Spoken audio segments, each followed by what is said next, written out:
Arizona, filming episodes of Breaking Trail, and we're here in the Sonoran Desert. Now, this is one of my favorite locations because it has so many bizarre animals, like one of my personal favorites, the regal horn lizard, which I just happen to have right here in my pocket. Hey, little guy, how are you doing today? Now, I love horn lizards because they look as if they're covered in spikes, but in fact, it's nothing more than modified scales. How cool is that? So right now we're having a little competition with our friends over at BBC Earth Unplugged, and the challenge is to see who can find the most bizarre looking creature. And while I find that the desert is full of strange animals, nothing takes bizarre to the extreme like tide pools. Wait till you guys see what we came across in California. All right, little toad, you ready to head back off into the desert? Let's do this.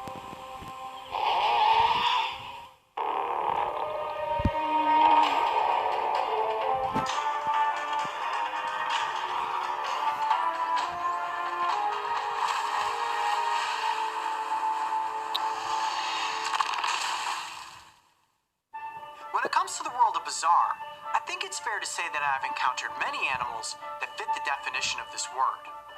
Oops, something over there. Oh, geez, look at that. Wow. Okay, don't need a black light for this one. There are strange creatures that I have found on dry land, like the giant desert centipede and the vinegaroon. And if he was agitated, those glands would start to activate, and then I would know he's probably getting close to shooting me with his acid mixture. Then there's the stranger ones, which I have found in the ocean. There are no words that can describe how excited I am right now to have captured an octopus.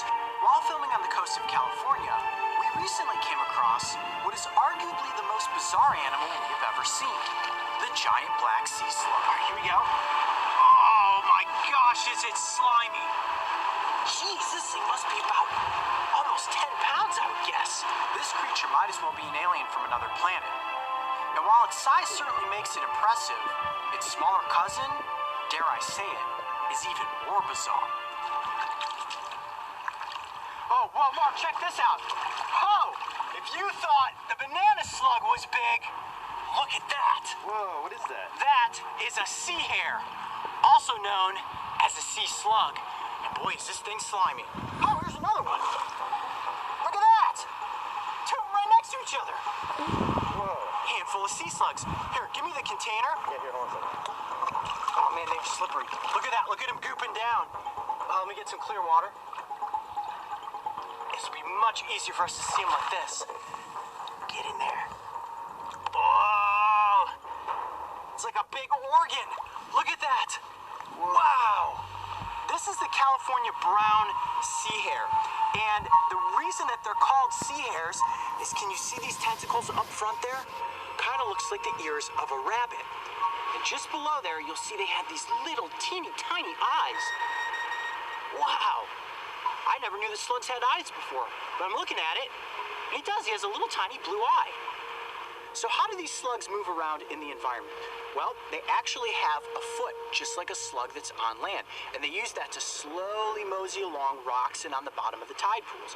And it is pretty grippy. You know what? Let me get one out of here, and I'll actually be able to show you its foot. Are you ready? I'll do this very gently. Come here, little guy. Look at this. Can you see the underside there? Oh, yeah. You see that? That is the slug's foot. I love that. Look how it just turns into a ball of goop in my hand. You see that right there?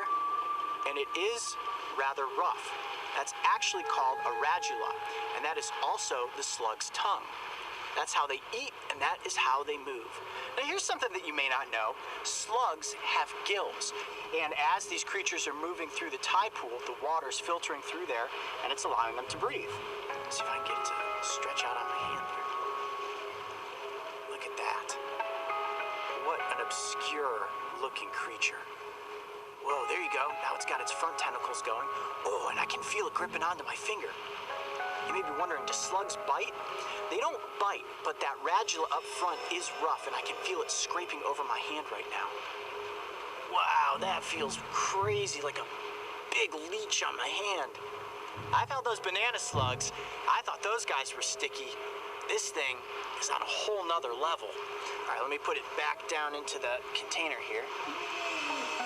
Now you'll notice at the moment that the slugs aren't moving. This is a great opportunity for us to look at how perfectly camouflaged they can be in the environment. Look at this thing. It just looks like a rock or a lump of algae. And here's what we're hanging out in. The plants that are growing right here in the tide pools. And if that slug wasn't moving, it would be perfectly hidden. These slugs don't really have many predators at all. One defense that they do have, though, just in case something does try to eat it, is the ability to ink.